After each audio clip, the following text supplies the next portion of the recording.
The latest incarnation of Celebrity Treasure Island seems to be happening in, well, a Pacific Island at the moment, as the prime ministers of the nations of the Pacific are gathering together. I'm not sure whether it's Treasure Island or Survivor. Actually, they're all pretending to get on with each other, including the prime ministers of New Zealand and Australia. Aussie correspondent Craig Heilmann joins me. Craig, it's not a bad job actually to be stuck on a desert island, except I'm not sure about the company.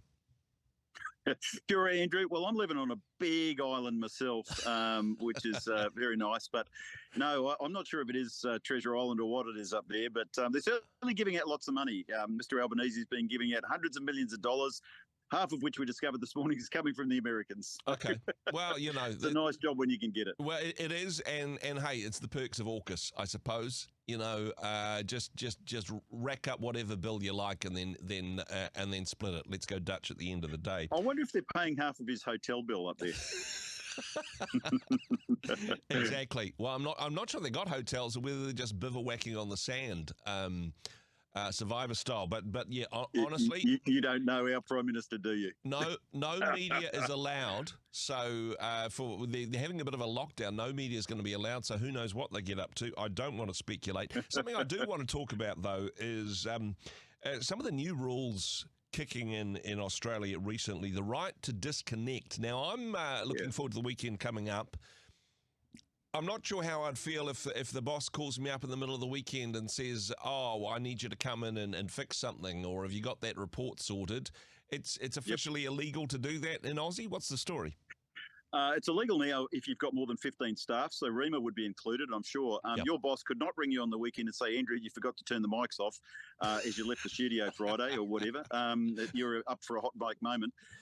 No, he couldn't do that to you. If you have less than 14 staff, so you're a small business, you've got another year to prepare yourself for it. But basically, your boss cannot ring you, cannot talk to you about work when you're not clocked on for work hours. So just can't ring you after hours, cannot ring you. There's an $18,000 fine for your first offence.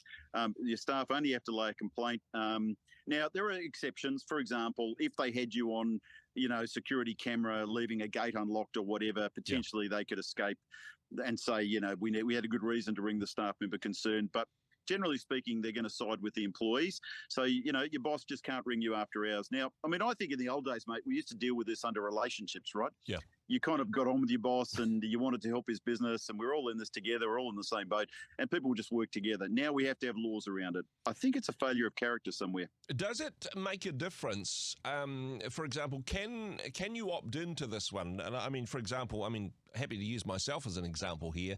I've got a bit of a different contract, and because radio is a 24/7 thing, if somebody's sick and they need to plug the gap, that's kind of the nature of the industry. And actually, to be fair, I'm in the circumstance where my employer provides me with a phone.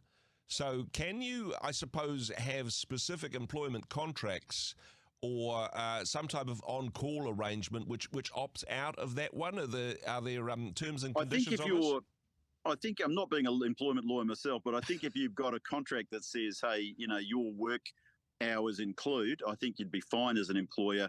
But it's very unlikely that you would be able to skate round the fact that if someone is genuinely off the clock in that sense, you wouldn't be able to contact them, even email them really, or at least expect them to answer an email. You certainly couldn't discipline or fire them for not responding out of hours. So it depends, but I would imagine the legal lawyers will be all over this thing, figuring out how to get around some of these issues. And you can't discipline or fire them for dobbing you in for phoning them over the weekend either. But as you say, we'll see how this works out in the courts.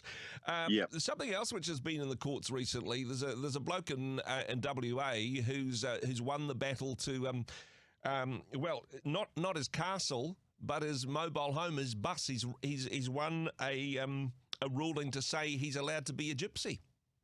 Well, I'm glad you mentioned the castle. A man's home is his castle. We learned that from the film. It turns out it's his bus as well. Okay. So he's allowed to live in his bus. The bylaws in Western Australia, in the particular area that he lives, I think it's called West Arthur, the particular shire that he lives in. But he normally wouldn't have been able to live in the bus without a fine. You get a $100 fine. It's now a $200 fine if you'd breached these laws. I think you could live in it for 3 weeks or a month or two. Yeah. But now you can go for 2 years because he won a court case that said you can live in a tiny home that's a bus as long as it's on wheels. So as long as your bus is on wheels, you're fine. You can live in that. Yeah. But look, we're in the midst of a housing crisis, and more people are actually having to live in tiny homes on their children's land or maybe another relative's land, and more and more. So I actually think the 2-year rule is a bit silly as well, but I guess there's probably sanitation issues, all sorts of things. But it shows you what kind of a crisis we're in with housing in Australia, and it ain't good. So we're going to have to be more flexible. There are going to be more tiny homes, and there are going to be more people living in buses. But living in a bus, way better than what a lot of people have to do, which is live on the streets or live in a park. Exactly. And hey, I'm not sure what's behind the ban on this, because of course many parts of the world, is this to avoid the whole trailer park phenomenon that some parts of the world get into, where you got people gathering together, living in substandard accommodation, and actually a bit of a den of iniquity often?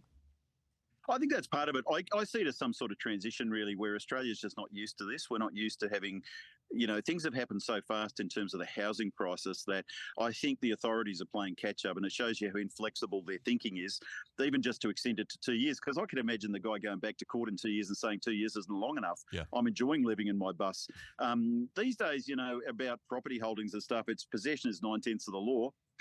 So the reality is, living in a bus right now, I think you'd be able to make a case down the track that is home for you, and you happen to be living on your children's land or another relative's land. Why not? Why not? Yeah, certainly. And hey, back to the story we were talking about last week, better to live in a bus than a house full of termites, right? Which that's it, mate. Certainly That's better it. than some of the accommodation in Australia.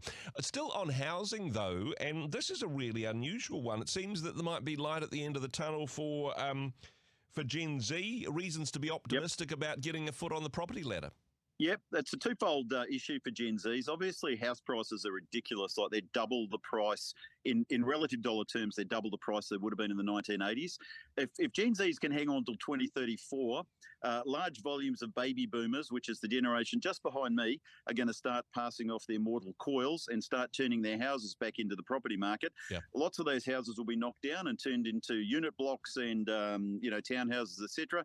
More housing will be available. So housing on the one side will become cheaper relatively. The other side is that because we're short of workers in Australia, Gen Zs are being able to ask and demand more money for their first job, and that sets a floor, not a ceiling, but it sets a floor to salaries, which means that they will get paid more. So by the year 2034, when they're starting to have, settle down and have kids and all the rest of it, their salaries will be significantly higher. Should make it easy for them to get into the housing market. Now, having said that, mate, it's only 2024. This is 10 years away. That means that my kids could be living in my basement for the next 10 years. I'm not looking forward to that. No, certainly. And hey, housing markets can change, but honestly, you're so short of labour in Australia, you're stealing some of our best people, but we won't get into the details of that. We've got a bus for everyone you can send. Just keep the wheels rolling. Craig, wonderful to chat with you. Thanks for joining us, sir. Bless you, mate. Take care. Hey, thanks very much for joining us in the Rhema studio. Thanks very much for watching the interview. It's kind of nice to have an audience, actually. And if you did like what you watched, then do give us a like, do give us the thumbs up. And if you'd like to see more interviews like that one, or perhaps even better, subscribe and those interviews will come straight to you. Don't forget to turn on your notifications, and we'll see you in the next one. Cheers.